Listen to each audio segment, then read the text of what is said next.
Hornady's got a fairly new line of bullets called the Sub-X, intended for subsonic hunting applications. Today, we're taking a look at their big 410 grain jacketed bullet for the 4570. What would you use a subsonic hunting bullet load for? How hard do you think you could push it before destroying a bullet made for low velocity? Let's put it to the test. Guy Miner here from UltimateReloader.com. Today, we're going to be taking a look at one of the bullets in Hornady's Sub-X line. This is the 410 grain, .458 inch hunting bullet, subsonic hunting bullet, specifically for the 4570. We're going to be using Henry's very utilitarian X-Model 4570 rifle, the Leupold Mark V HD 2-10 scope, and the Banish 46 suppressor. We're going to be taking a look at our loading setup, our test data, and the load results. This is the first time that we've done pine board penetration testing. We'll be showing you that, get into our velocity testing for the different loads that we're using, and give you my impressions on shooting these loads in general. Hornady right now makes 6 different Sub-X bullets. Today we're taking a look at one of those, this 410 grainer for the 4570. Those bullets tend to be heavy for caliber. 410 grains is a pretty heavy jacketed bullet for the 4570. These are intended specifically for hunting medium game at modest ranges. They are great at subsonic velocity, and they are great for suppressed applications. So this Sub-X bullet has a weight of 410 grains, which is on the heavy end. Most 4570 jacketed hunting bullets are between 300 and 405 grains. This one's just a little bit over that. It's a big bullet. They're all .458 inch diameter, all the jacketed bullets for this, and this will be stabilized in all 4570 rifles. They all have enough spin rate for this bullet. Spin rates typically between 1 and 14 and 1 to 20 twist on a 4570. This bullet in particular is designed for medium game at subsonic velocity to be effective at that. And what Hornady has in mind, I had a good conversation with them about this bullet, deer, wild hogs, black bear at modest velocity. Good to know. The cannula, I noted, is at the correct position for loading 4570 ammo that will cycle through a typical lever gun, okay?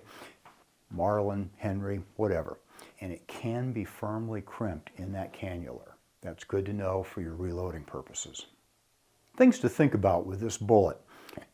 It's a jacketed bullet, and it is safe for use in a tubular magazine gun. You can use it in any 4570. If you've got a falling block action, some other single shot, you can use it in that, but it is intended for safe use in a tubular magazine lever action rifle. This bullet will open up with an impact velocity as low as 900 feet per second on game. It has the advantage then of being useful in subsonic loads. That's nice to know. Velocity limits on this, again I was talking with Hornady, and they say up to about 1600 feet per second works just fine on medium game. Not a problem. It should expand and penetrate well. There is new load data available for this bullet. Both Hornady and Hodgdon have got that, and we're going to take a look at that. And as noted, it is set up for crimping in that cannula. I loaded our ammo on the Lyman turret press, which I really like. I also used the Hornady die set and added the Lee factory crimp die at the end because I like to seat and crimp in 2 different stages.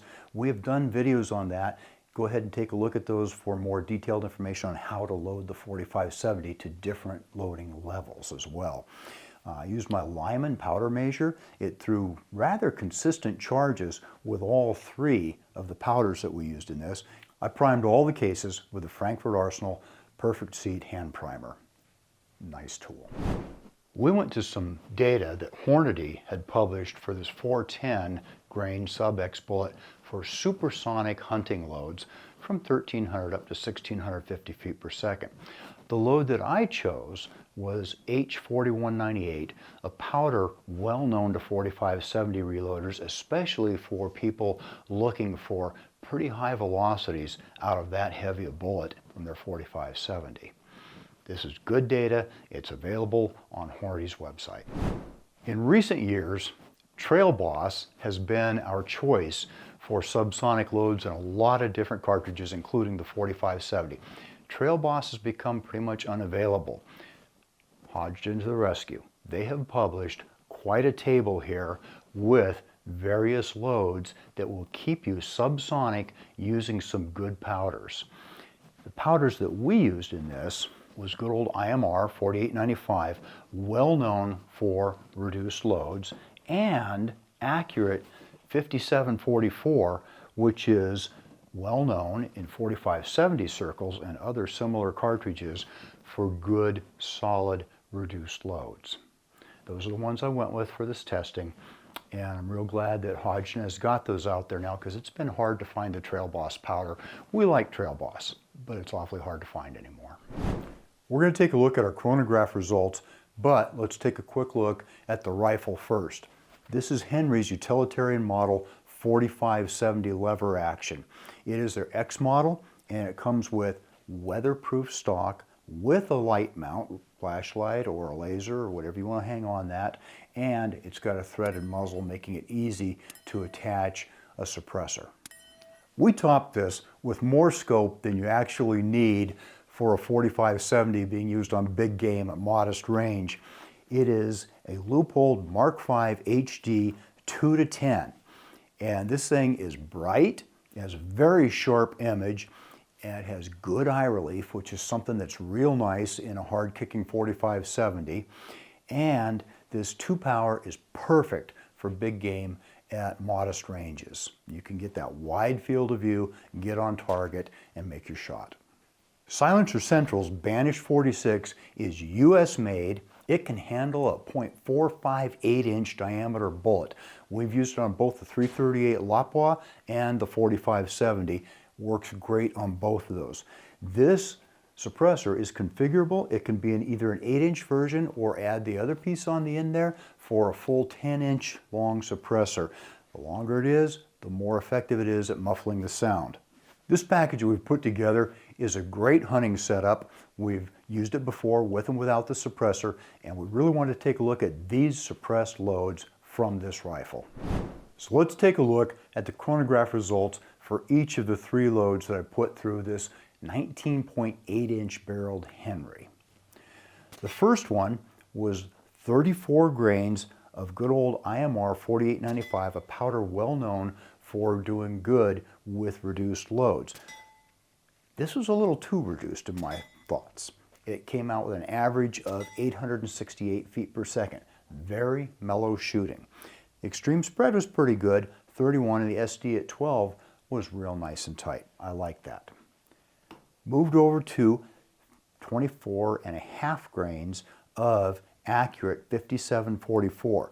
That gave us our 1,000 foot per second level that we were looking for, but the SD and the ES figures were pretty wide. I noticed on my first shot in the 5-round string that we fired that it was awfully low, and then after that everything tightened up quite a bit. I have to wonder if I did something wrong on that first cartridge. Possibly, and it's worth a retest.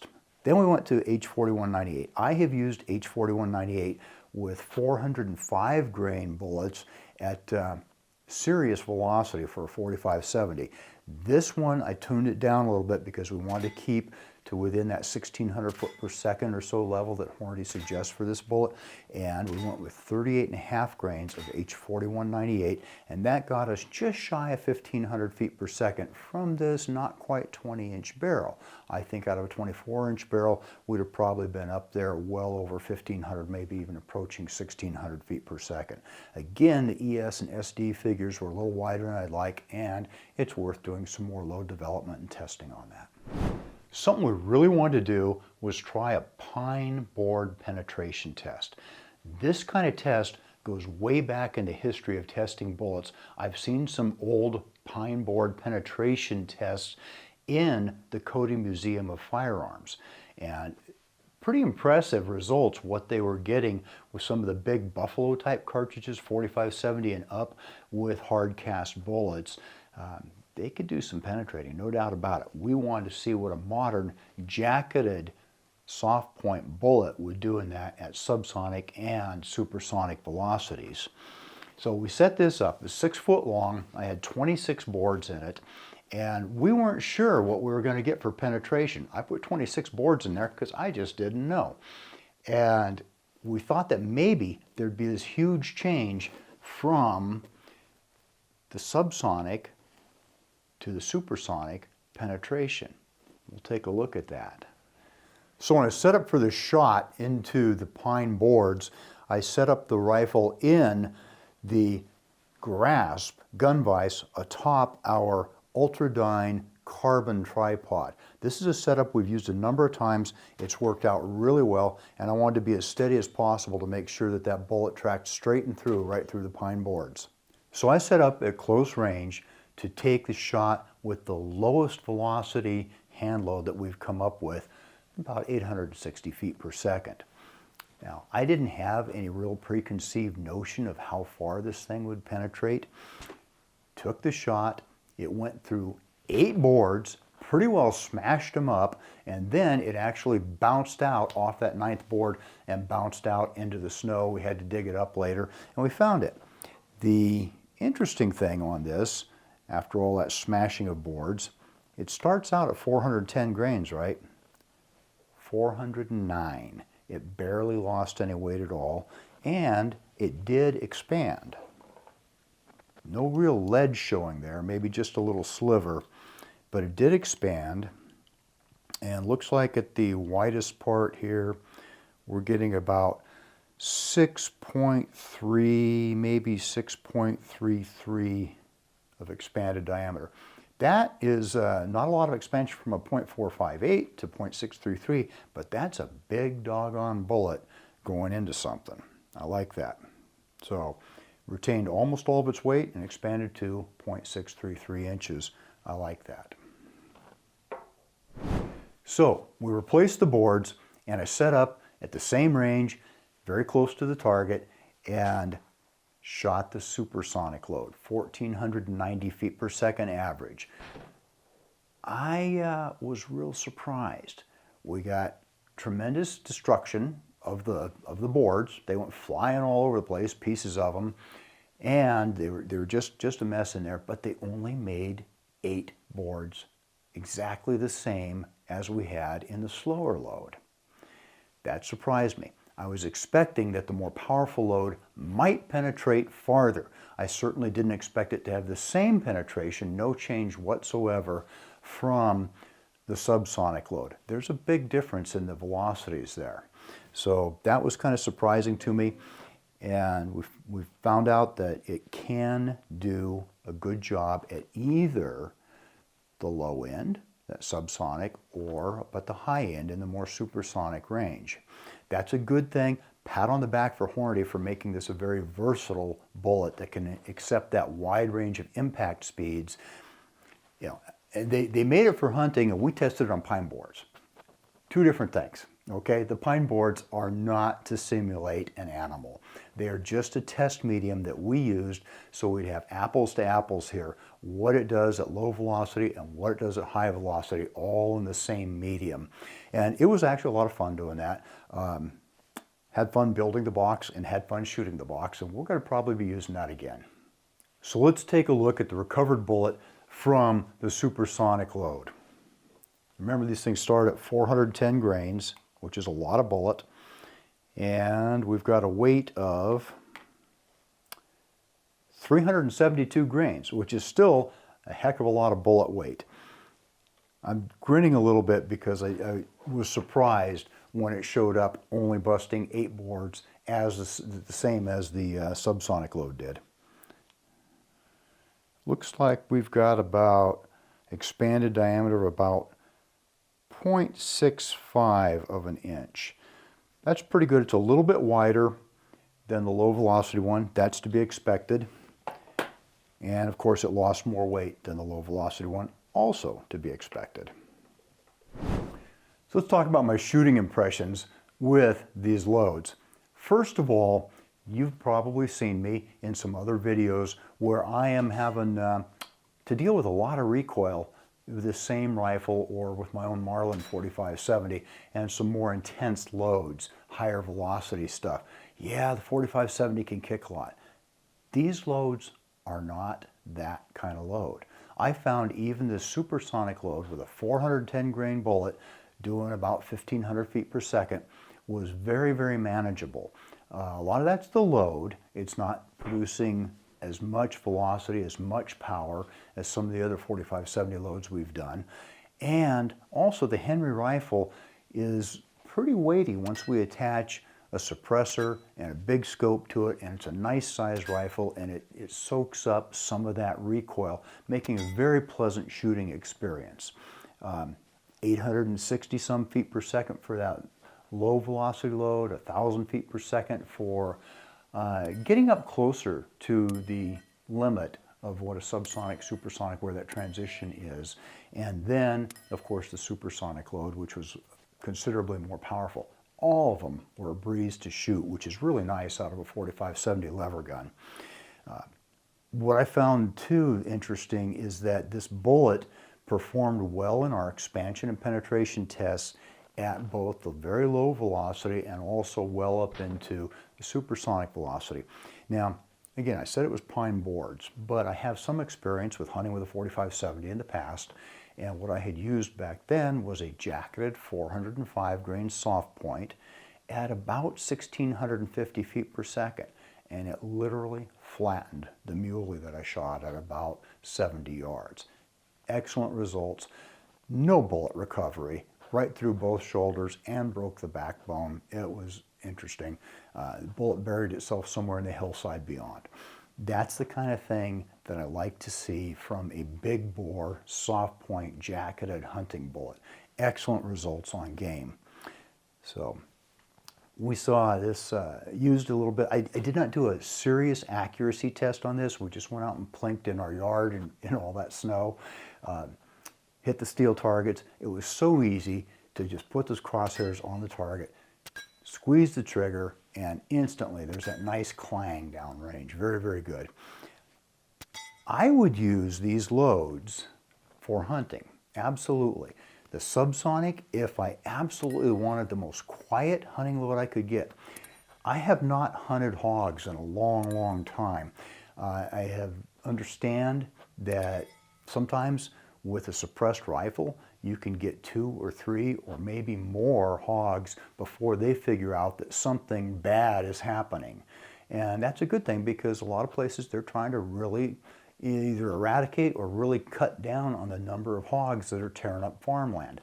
So that's a good thing. For that application, I would really look at using a suppressed rifle and going with one of the subsonic loads. Preferably that one that's getting around 1,000 feet per second so you get a little more effective range out there and maybe a little better bullet performance. If I'm not as worried about keeping it that quiet, then I'd absolutely go with the higher velocity 1,500 feet per second for us, 1,490, but keeping it down under about 1,650 feet per second so we get a good muzzle velocity, but we don't have so much impact on the animal that we wind up tearing up the bullet and leading to poor bullet performance. Yes, I would hunt with these. They're intended for use with suppressed and non-suppressed rifles. Either way, they're also intended for use on medium game. Hornady makes other 4570 bullets if we want to go looking for bigger, tougher game. Not that this bullet wouldn't do the job. Of course it will. It's 410 grains and it starts out at 45 caliber. That's pretty impressive. But there are bullets intended for bigger, tougher game, such as elk, that they also make. And sometimes I load those instead. This is a good alternative for what most of us hunt: deer, wild hogs, maybe even black bear at modest range, say bear over bait someplace. I would do that. So these are hunting loads, and the cost of bullets being what it is, you might want to look at a more economical practice load. Take a look at my video on the 350 grain berries plated bullet from the 4570. What I want to know, is there a 4570 suppressed or non-suppressed use that you've got for this 410 grain bullet? And if so, how's that working out for you? Interesting bullet to me. I want to know your thoughts on this, or if you're coming up with some other subsonic load for the 4570 and how that's working for you. Drop a comment and we'll have a discussion. That means it's time to wrap up this video. I hope you enjoyed this video. Don't forget to like and subscribe. Also, we're on Facebook, YouTube, Rumble, where we've got unrestricted content, and Instagram. Make sure to follow us on all those channels. Ultimate Reloader also has a commercial solutions division serving law enforcement, the military, and the gun industry. We have some unique capabilities, including a comprehensive suite of recoil testing and evaluation capabilities, trigger profiling, and more. If you're interested in custom rifles like what we build here on the channel or gunsmithing services, you're going to want to go to rifles.ultimatereloader.com and get on the wait list. If you want to learn lucrative gunsmithing like what I show here on the channel, including building custom rifles and Cerakote plus a whole bunch more, you're going to want to check out the Colorado School of Trades, schooloftrades.edu. Thanks again for watching.